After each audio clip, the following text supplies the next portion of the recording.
A paz do Senhor Jesus Cristo, meus queridos irmãos e irmãs, alunos da Escola Dominical. No próximo domingo estudaremos a quinta lição do primeiro trimestre da EBD, cujo título é Jesus é Deus, onde abordaremos a centralidade da divindade de Jesus Cristo para a fé cristã, explorando-a sobre três perspectivas principais. A análise será fundamentada na Bíblia e em uma reflexão teológica que combate heresias históricas e contemporâneas que negam essa doutrina.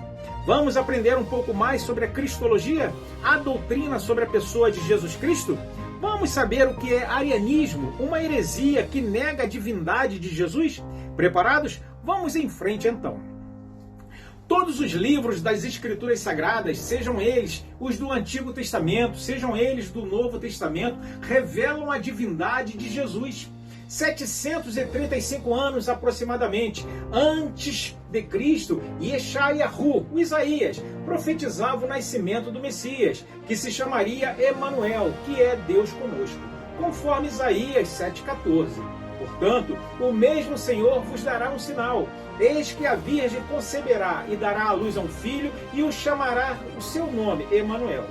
Assim fica claro e evidente que Jesus, o Deus que encarnou a nossa humanidade, veio como profetizado, cumprindo toda a Escritura Sagrada.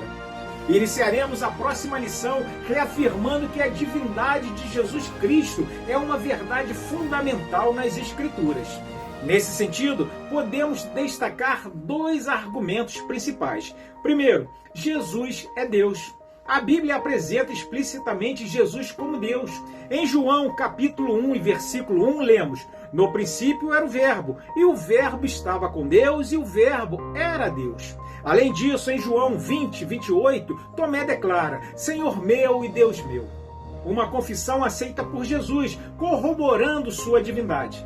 Podemos citar também a primeira carta de João, capítulo 5 e versículo 20, que diz: e nós estamos naquele que é o verdadeiro, em seu Filho, Jesus Cristo. Este é o verdadeiro Deus e a vida eterna. Temos ainda a afirmação de Paulo, quando escreve a Tito 2,13, aguardando a bem-aventurada esperança e a manifestação da glória do nosso grande Deus e Salvador Jesus Cristo. O segundo ponto, seus atributos absolutos.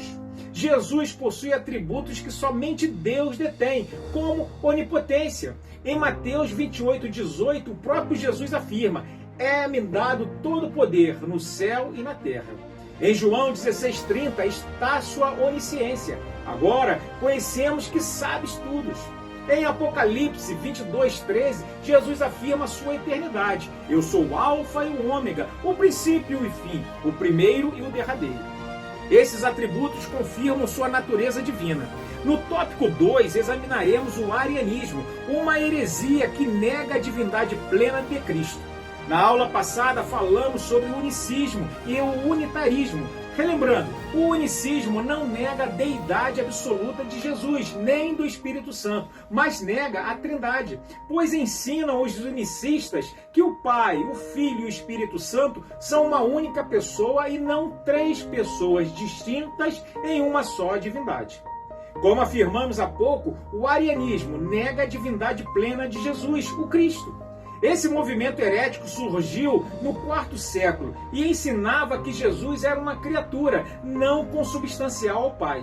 Esse pensamento contraria Hebreus 1,8 que afirma: mas do Filho diz, o Deus, o teu trono subsiste pelos séculos dos séculos.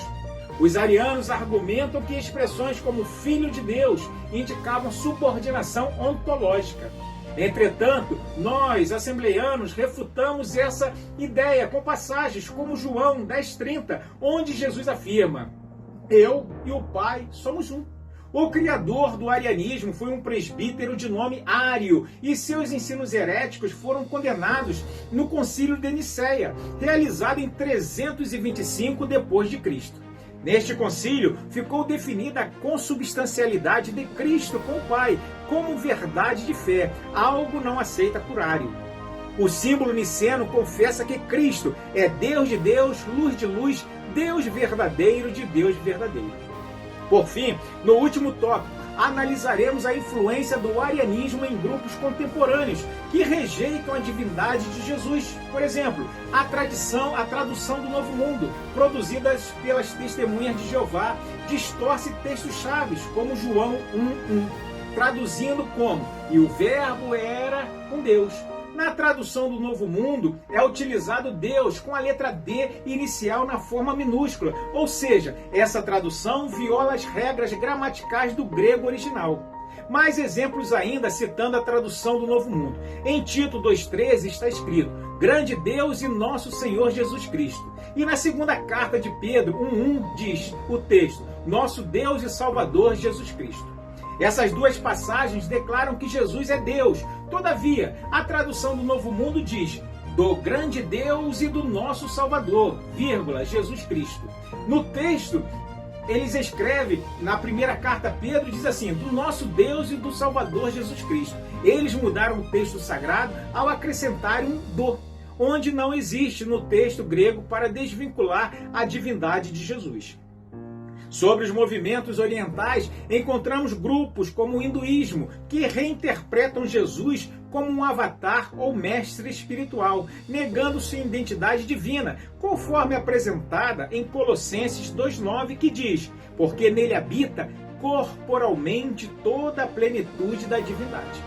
Veremos ainda na próxima aula outros grupos, movimentos sectários que reinterpretam Jesus como um profeta ou mestre ético, mas ignoram sua essência divina, contrariando Filipenses 2,6, que afirma que, sendo em forma de Deus, não teve por usurpação ser igual a Deus. Falaremos também como Jesus é visto no Alcorão e entre os kardecistas. Certamente uma abençoada e rica lição. Não falte, esteja conosco. Para finalizar, enfatizaremos que a divindade de Jesus é sustentada pelas Escrituras e pela tradição cristã. Negá-la não apenas desvirtua a identidade de Cristo, mas compromete toda a mensagem do Evangelho. O autor exorta os leitores a se firmarem na verdade bíblica, lembrando palavras como as de 1 João 5,20. "Este é o verdadeiro Deus e vida eterna". Chegamos assim, meus irmãos, ao final deste vídeo. Esperamos que esta síntese de nossa quinta lição do primeiro trimestre tenha motivado cada um de vocês a estarem conosco no próximo domingo, em uma escola dominical bem pertinho de sua casa. A partir de fevereiro, teremos novidades em nosso canal. Assim como estudamos no ano passado cada capítulo do Apocalipse, a partir de fevereiro estudaremos todos os salmos da Bíblia Sagrada de uma forma exegética, pentecostal e de acordo com a tradição judaica da época em que cada salmo foi escrito. Por isso, eu te convido a acessar nosso canal no YouTube, assistir, compartilhar e se inscrever para ser avisado todas as vezes que lançarmos um vídeo novo. Fiquem com Deus e que Deus os abençoe em Cristo Jesus.